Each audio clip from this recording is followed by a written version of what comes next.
আসসালামু আলাইকুম ওয়া রাহমাতুল্লাহি ওয়া বারাকাতুহু।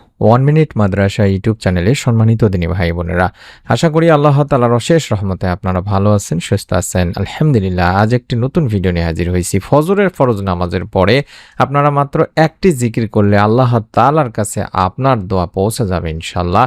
যতক্ষণ না আপনার দোয়া কবুল হয়, যতক্ষণ না আপনার দোয়া পৌঁছায়, ততক্ষণ পর্যন্ত ফেরেশতারা আপনাদের জন্য দোয়া করতে থাকবেন। অত্যন্ত পাওয়ারফুল একটি আমল আজ আমি অনুরোধ করব ভিডিওটি সম্পূর্ণ নিয়ম মেনে নিয়ত করে করার জন্যে। তাই অনুরোধ করছি, যারা ভিডিওটি প্লে করেছেন অবশ্যই একবার হলো আমলটি করবেন। তার জন্য ভিডিওটি থেকে নিয়মটি জেনে নিন। মানুষ অনেক সময় এমন কিছু কাজের মুখোমুখি হয় যখন তার সম্পাদনে সে কোনো উপায় বের করতে পারে না। সে সময় মানুষের পিঠ দেয়ালে ঠেকে যায়। সেই সময়টিতে নিজেদের কার্যসিদ্ধির উদ্দেশ্যে মনের প্রত্যাশা পূরণে আল্লাহর শরণাপন্ন হওয়া ছাড়া বিকল্প কোনো উপায় থাকে না। এমন একটি আমলের কথা তুলে ধরেছেন প্রিয় নবী সাল্লাল্লাহু আলাইহি ওয়াসাল্লাম, আর তা হলো ইসমে আজমের আমল। কিন্তু কি সেই ইসমে আজম? হাদিসে ইসমে আজম সম্পর্কে কি বলেছেন বিশ্বনবী সাল্লাল্লাহু আলাইহি ওয়াসাল্লাম? মনের একান্ত আশা প্রত্যাশা পূরণে কোনো মানুষেরই প্রবল আগ্রহ কিংবা চেষ্টার কমতি থাকে না। সে কারণে নিজেদের চাওয়া পাওয়ার পরিপূর্ণতায় নানানবিধ চেষ্টা সাধনা করে থাকে। কোনোভাবে যখন কোনো কিছু হয় না, তখন তারা ফিরে আসে ধর্মের দিকে কিংবা ইসলামিক স্কলারদের শরণাপন্ন হয়। অথচ মনে আশা পূরণে হাদিসে পাকে প্রিয় নবী সাল্লাল্লাহু আলাইহি ওয়াসাল্লাম ইসমে আজমের কার্যকরী দিক নির্দেশনার কথা উল্লেখ করেছেন। ইসমে আজম হলো আল্লাহ তাআলার মহান নাম, যে নামে ইসমে আজমের মাধ্যমে আল্লাহ তাআলাকে, অর্থাৎ যে নাম ধরে ডাকলে আল্লাহ তাআলার কাছে কোনো কিছু চাওয়া হলে আল্লাহ তাআলা তার ডাকে সাড়া দিয়ে তার চাওয়া পূরণ করেন। সুবহানাল্লাহ, সুবহানাল্লাহ।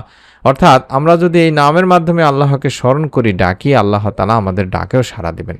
এই বিশ্বাস নিয়ে নিয়ম মেনে নিয়ত করে আমলটি করতে হবে দিনী ভাই বোনেরা। আমলটি করতে হবে ফজরের ফরজ নামাজের পরে, কারণ এই সময়টি হলো উত্তম সময়। বলা হয়েছে নামাজের মধ্যে যেমন ফজরের রয়েছে বিশেষ গুরুত্ব, তেমনি সময়ের মধ্যেও ফজরের সময়ে রয়েছে বিশেষ গুরুত্ব।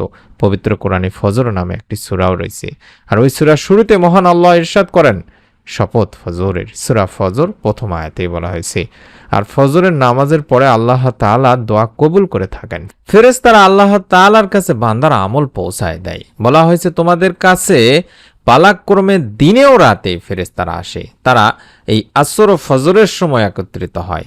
যারা রাতের কর্তব্যে নিয়োজিত ছিল তারা উপরে উঠে যায়। আল্লাহ তো সব জানেন, তবুও ফেরেশতাদেরকে প্রশ্ন করেন, আমার বান্দাদেরকে কেমন রেখে এলে?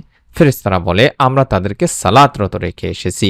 যখন গিয়েছিলাম তখনও তারা সালাতরত বা নামাজরতই ছিল। বুখারী শরীফের একটি হাদিস। আপনি যদি এই সময়টিতে আমল করতে পারেন, ফজরের নামাজের সময়, আল্লাহ তাআলার কাছে ফেরেশতারা আপনার সম্পর্কে বলবেন, আপনার বান্দা দোয়ারত অবস্থায় আছেন, নামাজরত অবস্থায় আছেন। সুবহানাল্লাহ। অত্যন্ত ফজিলতপূর্ণ একটি আমল দিনী ভাই বোনেরা, ফজিলতপূর্ণ একটি সময়।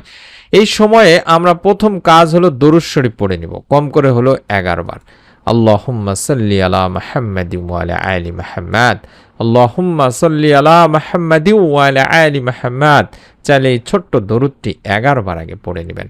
তারপরে যে ইসমে আজমের যে দোয়াটি স্ক্রিনের মধ্যে দেখতে পাচ্ছেন, অর্থাৎ আল্লাহুম্মা ইন্নী আসআলুকা বিআন্নী আশহাদু আন্নাকা আনতাল্লাহ লা ইলাহা ইল্লা আনতাল আহাদুস সামাদুল্লাযী লাম ইয়ালিদ ওয়া লাম ইউলাদ ওয়া লাম ইয়াকুল লাহু কুফুয়ান আহাদ। এভাবে অন্তত 100 বার পড়ার চেষ্টা করবেন। যদি না পারেন তাহলে অন্তত 2 থেকে 3 বার পড়বেন দিনী ভাই বোনেরা। অর্থাৎ আমলটি অবশ্যই করবেন, সংখ্যার মধ্যে সীমাবদ্ধ না রাখাই ভালো। আপনি কম করে হলেও একবার হলেও পড়বেন। পড়ে দুখানা হাত তুলে আল্লাহ তাআলার কাছে বলবেন যে, হে আল্লাহ, আমি তোমার কাছে প্রার্থনা করছি আর সাক্ষ্য দিচ্ছি যে তুমি একমাত্র আল্লাহ, তুমি ছাড়া কোনো মাবুদ নেই, তুমি একক সত্তা, স্বয়ং সম্পূর্ণ, যিনি কাউকে জন্ম দেননি এবং তাকেও কেউ জন্ম দেয়নি, আর তার সমকক্ষ কেউ নেই।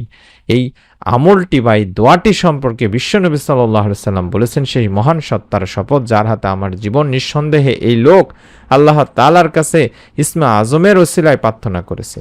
অর্থাৎ যে নামের ওসিলায় দোয়া করা হলে, প্রার্থনা করা হলে তিনি সে দোয়া কবুল করেন, এবং যে নামের ওসিলায় প্রার্থনা করলে আল্লাহ তাআলা তাকে তা দান করেন। সুবহানাল্লাহ। তিরমিজি, ইবনে মাজার একটি হাদিস। তাই অনুরোধ করছি তিনি ভাই বোনেরা, আবারও দোয়াটি দেখাচ্ছি, একবার হলো নিয়ত করে আমলটি করুন।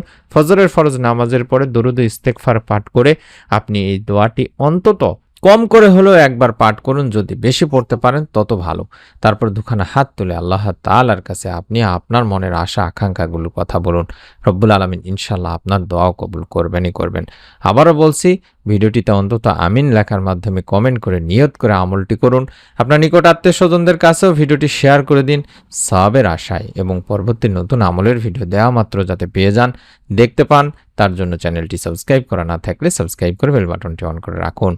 আমরা দোয়া করি রব্বুল আলামিন যেন আপনাদের সকলকে আমলের ওসিলায় আপনাদের যার যার মনের ভালো ও নেক আশাগুলো পূরণের সুসংবাদ দেন। আমিন।